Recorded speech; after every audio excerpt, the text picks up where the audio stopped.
Hi, welcome to Quid Pros Quo. I'm Zac. And I'm Rin. And today we are continuing our world building series and we are talking about history. Rin, what are we trying to do when we are world building history?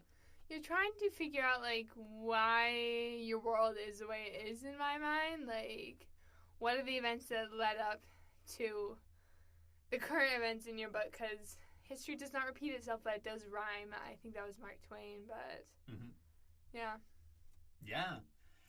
When I think about world building history, my mind goes back to when I was first introduced to the evils of the College Board.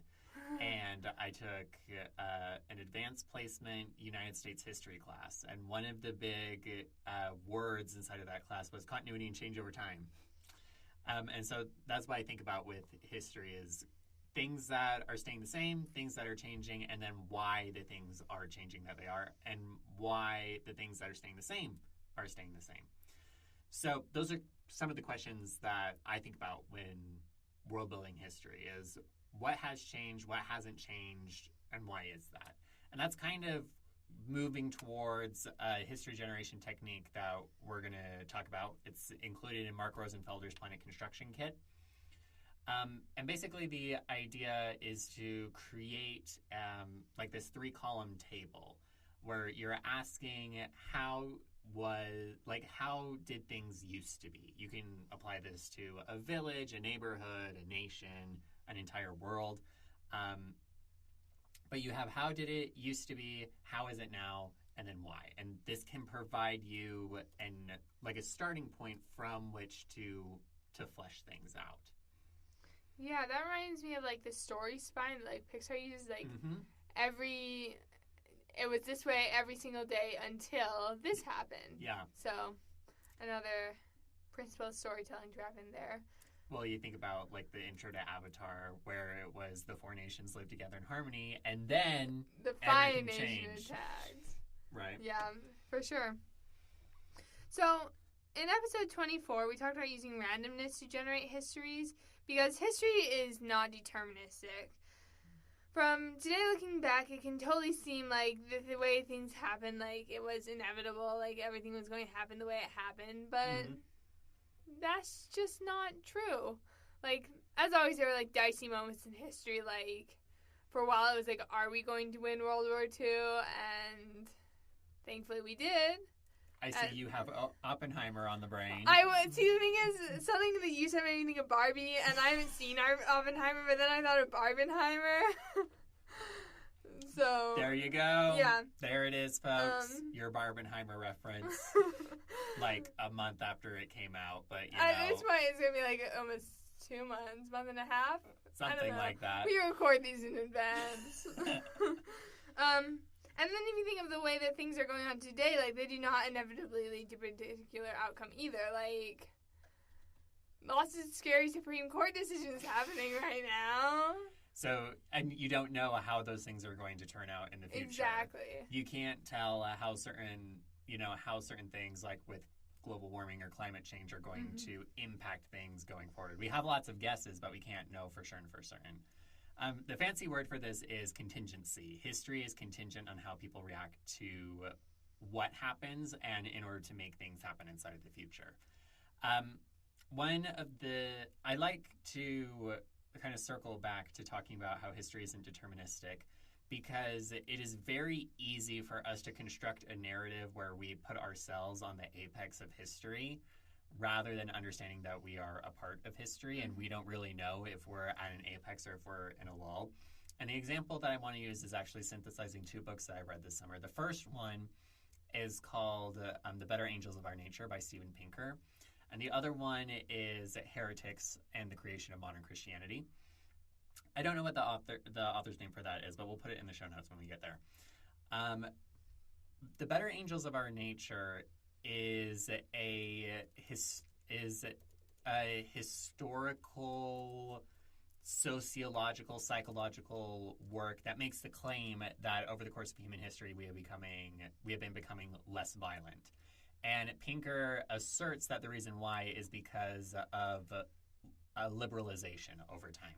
So this idea of respecting people's rights and creating this idea of rights and that we shouldn't infringe upon other people's rights.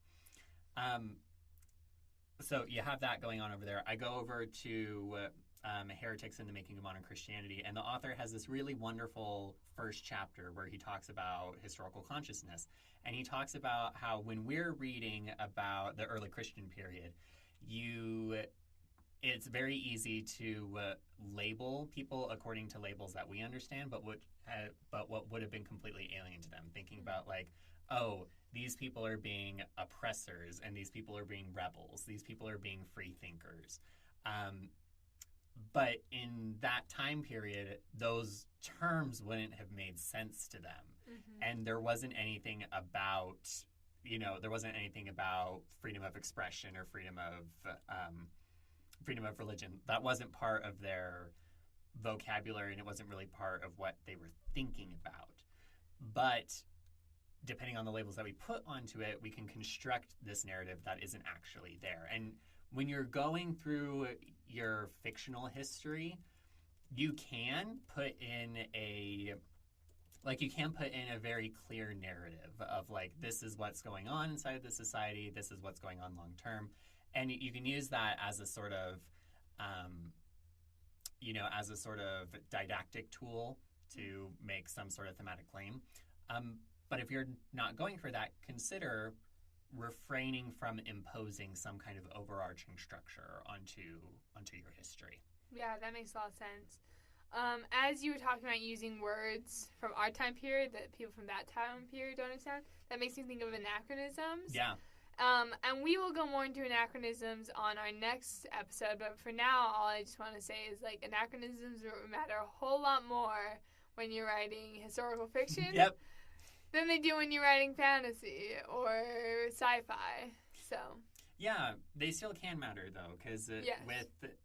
particularly with, like, pseudo-medieval fantasy, yes, anachronisms there can trip people up thinking that was how medieval Europe actually was, mm-hmm. even though it's not. Oh, yeah, absolutely. I saw an Instagram reel about that a few days ago, and that just tickled my brain. Yeah. It also makes me think all over TikTok, well, like 3 weeks ago, everyone was like, can you use the word champagne in fantasy? Because that implies that there's a Champagne region of France in your fantasy world. Yeah. My thoughts on it was you can, because you can. It's so much easier to like, use that word. And like, anyways, you can go watch my TikTok on it if you want to know everything I said about it. I'm at ZK Jensen Author on TikTok. But also, that makes me think, I was writing in my Dawnless novel, which I finished the first draft of, by the way. Woo!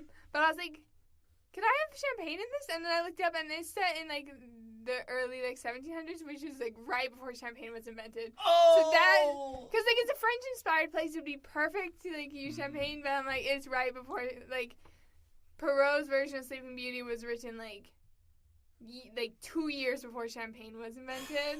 And I'm like, gosh darn it. You don't want to just scoot up the timeline a couple of years and it's not going to blow everything up? I didn't care enough about the champagne. Fair enough. So Zach has a really good example of, like, a fictional history using his book, The Black Crescent. Zach, do you want to go into that? Yeah. So this is an example of how you can use the technique that we talked about from Mark Rosenfelder's Planet Construction Kit as it applies to a specific example. So in The Black Crescent, you have a technologically advanced society, which is an isolationist tyranny. So you can think about basically a sci-fi North Korea kind of thing with zombies. But it didn't always used to be that way. It used to be a technologically advanced global society. So you have the starting point and you have the ending point. What changed? There was a global conflict that concentrated technological knowledge in a small number of people who became tyrannical warlords. So you start off with that, and then you can build on it. And inside of the Black Crescent, there is much more development about the history and about how the history is mythologized by people who are interested in propping up the state of affairs as they currently are, versus how the history is mythologized by people who are trying to overthrow the state or who are trying to seek a different status quo. Yeah, that brings up a really good point about how is history like told in your world, and then there's like what actually happened, and then you get like into like revisionist history for your fantasy world, and it's super fun. I feel like one idea we've been dancing around that I just want to say explicitly is you should use timelines. Like timelines are so useful, and then like if you have your timeline like written in a notebook, like dog ear the page or something, like don't lose that timeline, because when you like after you take a break from the project to like let it rest, as many people do after their first draft, it's so hard to remember how many years ago did I say that war ended? Yeah. And it's because you don't know the number, you can't control F it. Like, I am speaking from experience, guys. Just you make a timeline, don't lose it. It will be so helpful. Yeah, if you're a digital person, Aeon Timeline is a good software that you can use to build it up. It's relatively cheap, all things considered. If you're just buying it to buy it, if you do a subscription, then it's a little bit pricier. But that's another option. You can do a handwritten version, digital version. Those both work really well. Yeah. Another idea relating to timelines is if you are doing, and this takes us back to anachronisms a little bit, but if you're doing like specific numbers, you got to be careful. Especially, I feel like in fantasy, where it's like second world fantasy, I feel like it's less of a problem. Yeah. But if you do like sci-fi, like the year is 2049, and then we have all these advancements, or this is happening, and then like, you're like, oh, we're not going to be that technologically advanced by then, or like, I don't know, we get to 2049 and the world has just ceased to exist because of global warming. They're like, well, that book was wrong, and someone's going to be very bitter about that. Yeah, you do run into that. It makes me think about the big to-do about Back to the Future, when the day came when Marty McFly went into and everyone was like, well, have we lived up to this? And it's like, obviously we didn't. It was a sci-fi movie, and they invented time travel in the 80s. Like, come on. We don't have our hoverboards. We don't have our hoverboards. It's so sad. I would love a hoverboard. I would be so bad at it. But it would be fun. Yes, it would. But just like so many injuries. Well, if it's anything like riding a motorized unicycle, I bet it would be tons of fun, because I love motorized unicycles. I did not know this about you. I do. Fun. Yeah, I learned how to ride them when I was living in California, weirdly enough. Oh, that's so funny. I love that. Okay. But also, I have this note that I made when we prepped these episode notes like 3 months ago. Because that's how far in advance we plan, guys. A little bit. Sometimes we just plan in advance, then we don't record for a month and a half. Like, yep. We're just really, we're just on top of things. But like, if the culture's measurement of time is different, you can get around this. Which, like, I'm in the middle of Brandon Sanderson's second secret novel, which is, like, The Frugal Wizard's Guide to Surviving Medieval England. I don't know if you've read it. I'm, like, nope. I'm not super invested in it. It's not my favorite of his works. But it's, like, he's trying to, like, place where he, like, what dimension he is in, like, and what version of, like, medieval England he's in. Which I don't think that's a spoiler. I think that's just the premise of the book. Like, I'm not worried about spoiling it for you guys. But because they, like, measured everything is, like, it's, like, our world, but slightly to the left, like, 3 inches to the left. Like, it doesn't matter as much. He's like, hey, have you guys, like, found the water wheel yet? And then they're like, did you not see the one right over there? So, anyways. So there's that measurement of time when you're talking about, like, inventions and stuff, which we will get into more in the next episode of achievements. Yes. You can also use things like generations, moons. If you wanted to get really spicy, solar flare cycles. Ooh. If that is relevant to your to your setting. Yeah. Or in the case that I just finished reading the 5th season, and they talk. N.K. Jemisin talks about years since the last season, so it allows the reader to ground onto the use of years, but it also doesn't bring with it the baggage of like, oh, this is 300 years since the last season, because it might as well be 300 years since World War I or World War II, whatever. But you still don't get bogged down in thinking like, well, if it's the year 300, then you shouldn't have X, Y, and Z thing, and you should have A, B, and C thing. Exactly. That's an example. Yeah. So anyways, let's do a quick wrap-up. History is all about continuity and change over time, and why things change over time. Mm-hmm. You can use randomness to generate histories. You can use a 3-column table, like how did it used to be, how is it now, and why. History is not deterministic, and the fancy word for things not going inevitably is contingency, because history is contingent on how people react to what things happen.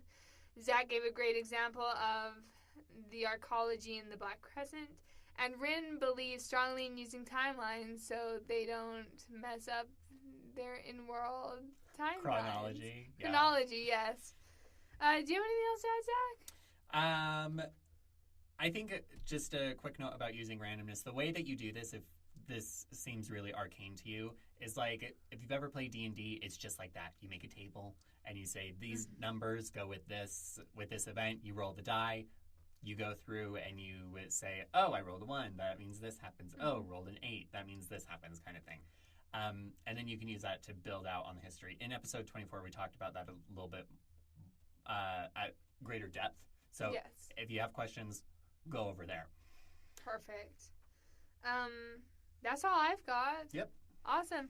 This has been Quid Pros Quo. Thank you so much for tuning in. We'll see you next week. Quid Pros Quo is hosted by DC Winters and CK Jensen. If you like this episode, be sure to leave us a rating. And if you'd like to contact us, you can email us at quidprosquo@gmail.com.